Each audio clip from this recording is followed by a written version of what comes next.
Hey there, sisterhood. April here, and I'm so excited to launch you into the universe of what's her superpower. Superpowers, sisterhood, secrets revealed. What's her superpower explodes onto the scene, alternating between real talk solo episodes and electrifying guest interviews. Hello, hello. Welcome. Today we're going to be talking about self-love for a happier life. We're so happy that you're joining us for another episode of What's Her Superpower. I'm your host, April Childers, and we'll be talking.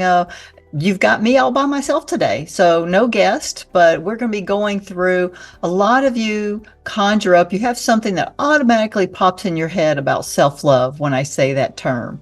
Whatever that is, I want you to maybe let that go for the next, I don't know, half hour. I'll watch my time, I promise.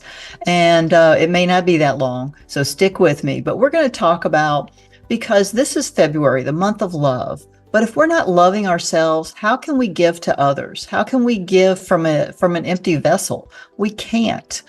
So we need to take care of ourselves. And as women, that's one of the things that we don't do very well for the most part. Some of y'all have this down to a fine art, and I applaud you. But a lot of women out there really struggle. They know how to take care of other people. We're caregivers. That's what we do, whether it's at our church, our community, our family. We give our friends. We give. That's what we do. But we have to fill up our cup because we cannot pour from an empty cup. It leaves us tired, cranky sometimes, hangry, whatever you want to say. So I've got my notes. I've got them over here on my screen. So we're going to get started and talk about some self-love. So what is self-love to you? Oh, you know what? That's what I was going to do. I was going to pull it up. I went to pull it up and I got distracted by a shiny object. Let's see what Webster says about self-love. See, you too can be a podcast host. You don't have to be perfect. Well, I don't see Webster's. Let's see what the first one that comes up is an article from Forbes Health. That's interesting. So according to them, self-love can be defined as an appreciation of one's own worth or virtue. That includes accepting yourself as you are, prioritizing your needs, but setting healthy boundaries, and forgiving yourself when needed. Treating yourself with kindness and respect means taking time to take care of your overall well-being. I don't know about you, but I'm not sure that Webster's could do a much better job of defining that for us. So Forbes Health, who knew? I didn't even know they had a health section. That was all business.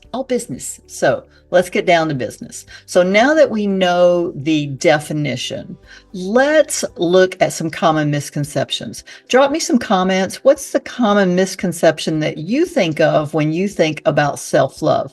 And you may not realize it's a misconception. The first one is that self-love is selfish. No. So let's get over that. I know, oh, goodness gracious, can't take a little time for ourselves because somebody might need us. Okay, so what if they do? It's okay. It really is. I give you permission. Everybody that can hear my voice, you have my permission to indulge. And I hate to even say indulge because self-love is self-care. So you have my permission to take care of yourself.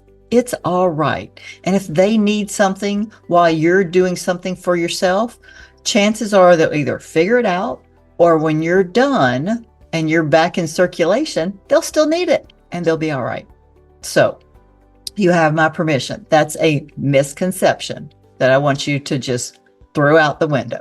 The second one is it's self-indulgent.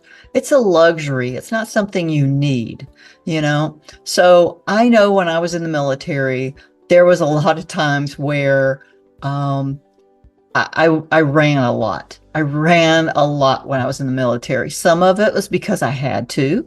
Some of it was for the safety of others. So that was one way that I took care of myself. That was one of my big self-care things, and working out. I would go in earlier before, of course, we had command PT and, where everybody'd go out and stretch and, not even break a sweat. I would go before that and I would lift or run or whatever I decided to do that day. That was my self-care. It helped with my stress level. It helped me, just get that energy out. So when I came into work, I actually grabbed a cup of coffee. I was all calm. I was showered. I felt good. I felt ready for the day, mentally and physically. So that, some people might say that was self-indulgent. A massage. Oh, yeah. Sometimes, girl, you just need a massage. That is not indulgent. That is self-care. So keep that in mind, because all that stress builds up in your body. You have to get it out. Self-love means always feeling positive. Oh, that's funny. No, it's not. I mean, no one can be positive all the time. I don't care what you see on Facebook or Instagram. That is not their real life. I say there's two types of women that are not real: Victoria's Secret models and Martha Stewart, because no, women just aren't like that. No, I'm sorry. And if you're like that, good for you. No, most of us are not always positive, and you don't have to be. Everybody has a bad day. Like, I really don't feel good today, but I got up, I went for a walk. I didn't work out because I just didn't have it in me, because I knew I had to do some recording today. But I did get my walk in. Mavis got her walk in. For those of you who don't know, Mavis is my dog. We walk just about every morning, unless it's raining. She doesn't like to get wet, neither does Mom. All right. Self-love is conditional. Like, I have to earn self-love. I have to do something. I didn't do anything to deserve self-love today. You woke up. You put up with somebody else. Do you tell your kids, I'm sorry, you don't deserve love today? No, of course, you would never dream of doing that. So don't do it to yourself. And we'll talk more about this. Don't say anything to yourself that you would not say to a 5-year-old child or to an old person or your best friend. Well, I don't know. Sometimes we got tough love with our best friends, but self-talk, we'll get there. Self-love is easy. If it was easy, we wouldn't be talking about it, right? It's not easy. It's easy to take care of other people because, for whatever reason, it's easy to take care. Sometimes because they're louder. So they make sure that we know that they need taken care of. But we just kind of put ourselves on the back burner. Oh, I'll do that later. Oh, I don't need to do that. Oh, whatever that reason is. So those are, and drop me some comments. Which one did you identify with for the misconceptions of self-love? So if there's all these misconceptions out there, what are some of the benefits? Why should we be doing self-love? The first thing, like I told you earlier, I did a little self-love for other people's safety, because if I came in and I didn't go for a run or I didn't get my workout, I'm feeling out of sorts. Maybe I'm a little more touchy. Maybe I'm a little more salty. I was in the Navy. I could be salty. That's okay. All right. So now we're going to, discuss the positive impact of self-love on our health, our relationships, and our overall life satisfaction. All right. Hold on. I know some of y'all are listening and not watching me. I had to take a drink of water. All right, so we're going to get started with improved mental health. I love this because it really does a great job of, when we take care of ourselves, it reduces our anxiety, our depression, our stress. And we know when we have those things, we cannot be of any use to anybody else. I mean, you may go through the motions, but are you really, present with what you're doing for other people? It increases our resilience. So our self-love fosters our resilience, allowing ourselves to bounce back more easily from setbacks and adversity, because we realize it's not the end of the world. Sometimes we go into situations and we're like, oh, I could never do that because, oh, this could go wrong and that could go wrong. You know what? It's not bad to think about what could go wrong. That's our safety mechanisms. We're built with something, internal mechanisms to protect ourselves. But we make a big deal about it. We blow it out of proportion. Oh, I was listening to somebody earlier. She was talking about, she's a public speaker, and she was talking about when I go in, she said, I didn't even realize it, but when I go in, I look at a place where I'm going to be speaking. The one thing that pops in my head is, could I fall off the stage? What could I do? That in her mind was the worst case scenario of what could happen when she was speaking, is that she'd fall off the stage. I would think that would be pretty bad. I don't know if that's the worst case scenario, but when she let that enter her mind, then she would look at, okay, how's this set up? Okay, I probably need to stay away from here. What kind of heels am I going to be wearing? How am I going to move around the stage? And she takes that into consideration because that is her worst fear. I love that. I just thought that was very realistic. So it's okay to have those thoughts of what could go wrong, but I want you to take another moment and say to yourself, what could go right? Okay. But use the what could go wrong as maybe a mechanism to put things in place to keep that from happening. Okay. So you've addressed it. You haven't dwelled on it, and you've moved on. You've put things in place so the worst is not going to happen.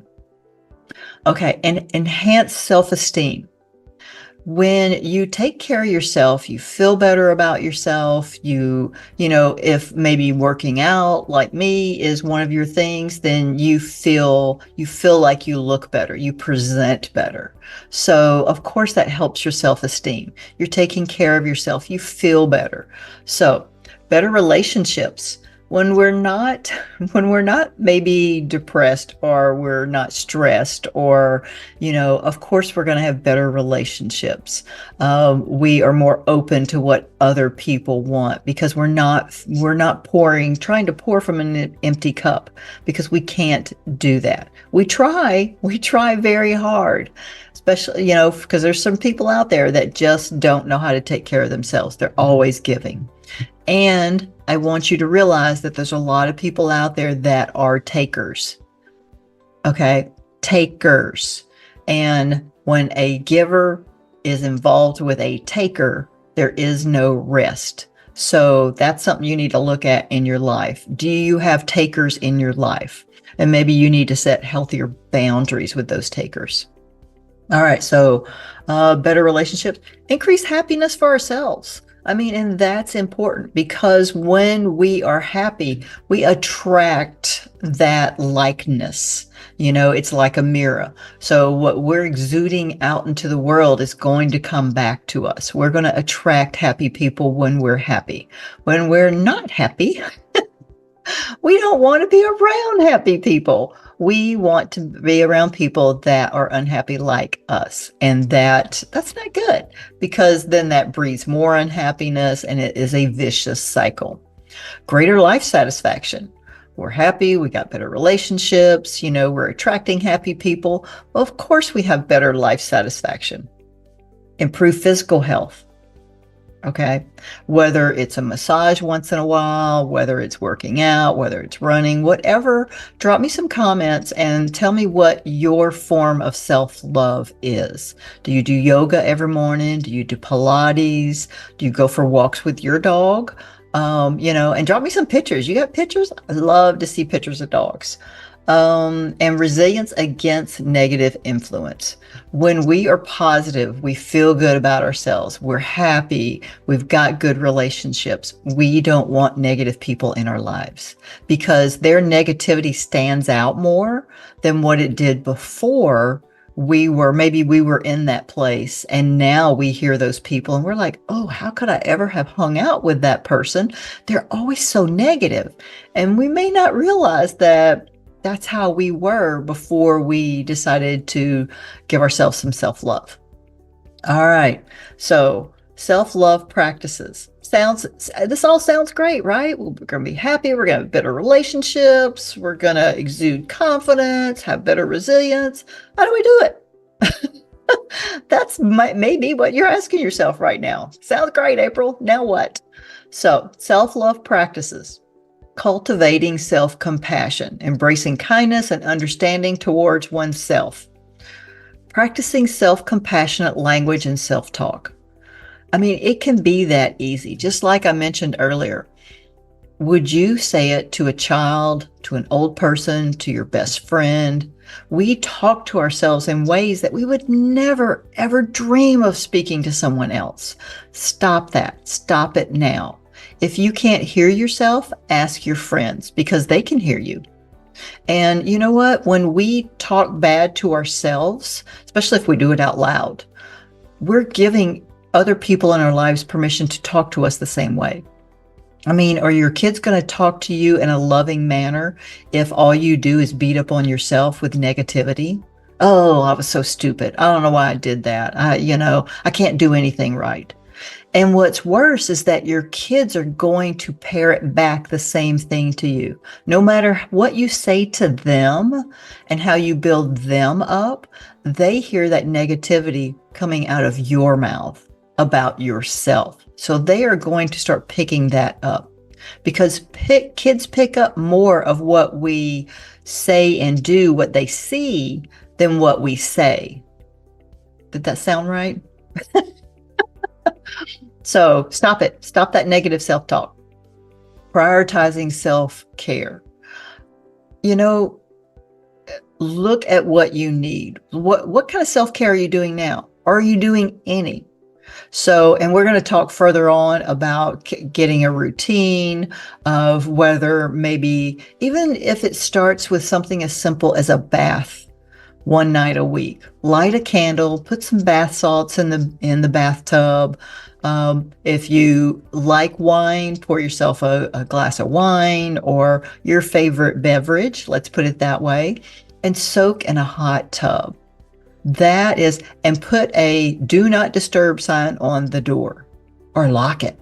Lock the bathroom door. It's okay.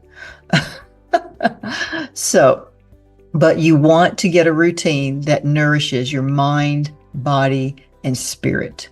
So if you don't have that, that's something that we need to spend a little time with to try to help you develop that. All right, setting healthy boundaries. So first of all, you have to realize that you deserve and you need self-love. That's the first thing that you have to get in your mind, in your heart, and realize that you deserve it and you're worth it. Okay? You deserve it and you're worth it. Hopefully you heard that. So we're going to talk about some strategies for setting and maintaining boundaries in your relationship and your daily life. If you have not read this book, and I don't get a commission, I didn't write it, The Best Yes. This is worth a read because every time we say yes to something, we say no to something else. So if you're one of those people that can't say no, and first off, no is a complete sentence. Just so you know that. No is a complete sentence. You don't have to give a reason. You don't have to say, no, I can't do it, because you don't have to do that. So if you say yes to being on a committee at your kid's school, then what are you saying no to? Because there's only so much room on your plate. There's only so many plates you can keep spinning in the air. So think about that. You have to set boundaries. And for some people in your life right now, you know who those people are because they just popped into your head when I said that. You have to set very strict boundaries with them. So We've talked about your values. So if it does not align with your values, then you need to set boundaries on that. Or it can be an automatic no. However you want to work through that.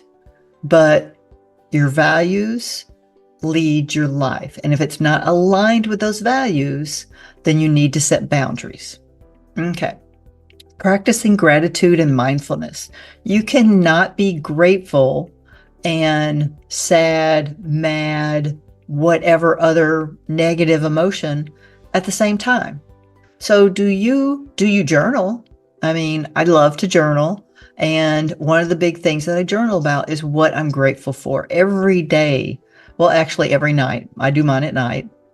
And when I'm laying there and I'm saying my prayers, one of the things that I really think about was, what am I grateful for that day? What happened today that I'm grateful for? It could be that I'm grateful that I won a bowling game, that I'm healthy enough to bowl and do it well. And I'm grateful that I have good neighbors that I can go and bowl with, that are, that we're friends, that we have that friendship. I'm grateful for their friendship. So there's so many ways that you can go through this, but at least three things. At least three things. And if you do not journal, I highly recommend that, because it's a great way. Even if you look at the blank page and you're like, I don't know what to write. Just start writing. Just start writing about whatever pops in your head. And sometimes you just need to get stuff out of your head, especially as women. We've got so many thoughts. So many. All right. Embracing imperfection and self-acceptance. I don't know about you, but I'm not perfect. I know that's a flash for some of you, and none of us are. There was only one perfect person in this world, and he got crucified. So he's no longer with us. Well, he's with us. We won't, but perfectionism, what is it? Imperfect action is better than perfect procrastination. It's never going to be perfect, whatever the situation is. So you know what? You do it anyway. Like, I could go through and edit all this and make it perfect, but that's not natural. That is not authentic. And I want you to hear my authentic voice, and I want you to hear my authentic heart when I talk to you about the things that we talk about. The interviews from the ladies, the amazing women that you're going to hear interviews for. I want you to hear their authentic story. I don't want to cut it and have it slick and edited, and that's not me. So I don't want to portray that to you. So self-acceptance, I think self-acceptance comes with age. I don't know if you're younger and you have great self-acceptance, please drop me a comment. I would love to hear from you. I'm not saying that there's not. My granddaughter has amazing self-acceptance, and she will be 20 this month. So there are some younger, for me, in my case, we'll go there. For my case, my self-acceptance has really improved as I've gotten older. We'll put it that way. All right. So what's some of the obstacles?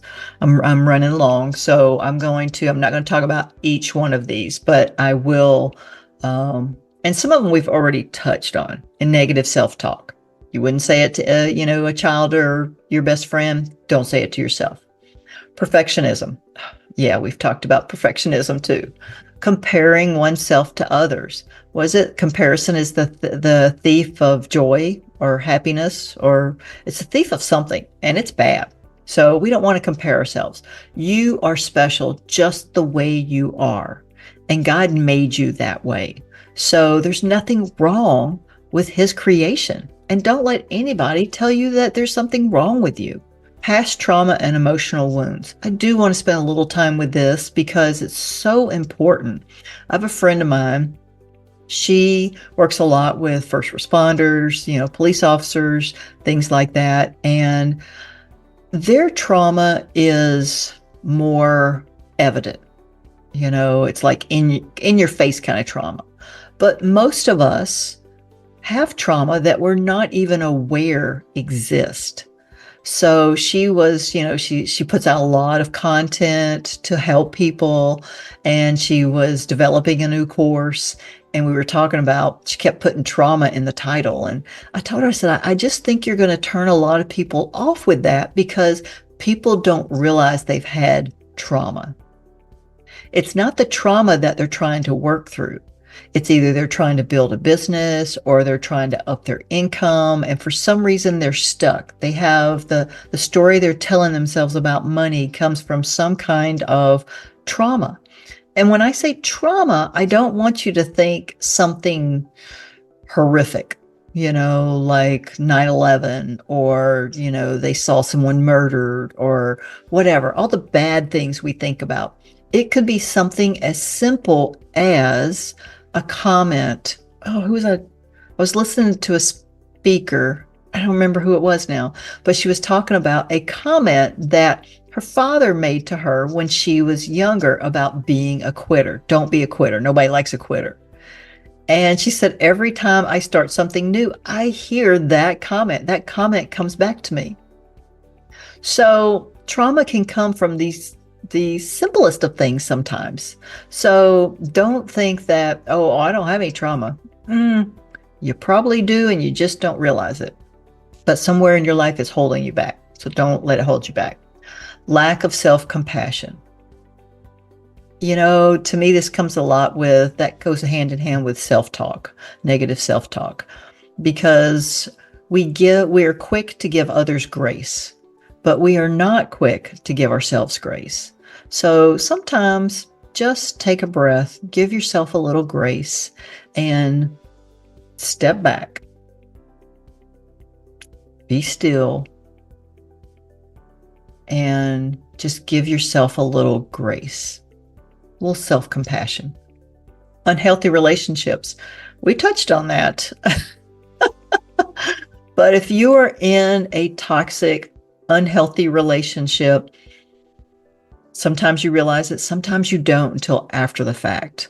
But please get help. Please reach out to somebody that you can trust. Please, there's lots of organizations out there. Get out of a negative relationship because you don't deserve it. You did nothing to deserve it, no matter what they're telling you. So you need to get out of that relationship. Fear or rejection or judgment. I think we all fear being judged. Even though, what was the other one? We've got a little more what was it? Self-acceptance. We still don't want to be judged. Come on now. Cultural society expectations. Sometimes it has nothing to do with us. Sometimes it's how we were raised. I was born and raised in the South, so there was a lot of expectations. You grew up, you got married, you had a house full of kids. I never had any kids. I was 28 before I got married. So yeah, I pretty much flunked that test. So lack of self-awareness, we talked about that. Resistance to change. You have to want to change. No matter what we talk about and all this other stuff, you have to be ready. Is it going to happen overnight? Nope, sure isn't. But it's one step at a time. How do you eat an elephant? One bite at a time. So you are worth it, but you have to be ready. You can do it scared. You just have to do it. All right, so we're going to create a self-love action plan. So some of the things that we talked about cultivating self-compassion. Now this was our self-love action plan. So I want you to drop me a comment. Which one speaks to you? Which one are you like, yeah, I could do that? Cultivating self-compassion. Is that where you want to start? Prioritizing self-care. Setting healthy boundaries. The best yes. Practicing gratitude and mindfulness. or embracing imperfection and self-acceptance? And you can pick more than one, but drop me some comments. Let me know which one you're going to start with. So, we covered a lot of territory, and I tried to go under 30 minutes, but as you can tell, I'm very passionate about these things because I think I know as women, we are givers and we don't do a good job of taking care of ourselves. And we have to do better because people rely on us. We're important to our community. We're important to our churches. We're important to our organizations. And of course, we're important to our families. All right. So recap, we talked about understanding self-love, benefits of self-love, a lot of benefits there, self-love practices, overcoming obstacles to self-love, and creating a self-love action plan. So I want to thank y'all for sticking with me through this whole thing. I hope that something in here spoke to you. If you want some more details or you would like to have a discovery call, let me know, drop me a comment or reach out to me. All of my contact information is in the show notes, and I would love to do a discovery call with you and just see how I can help you. All right, y'all have a great day. I love you. Be blessed, and we'll talk soon. Bye.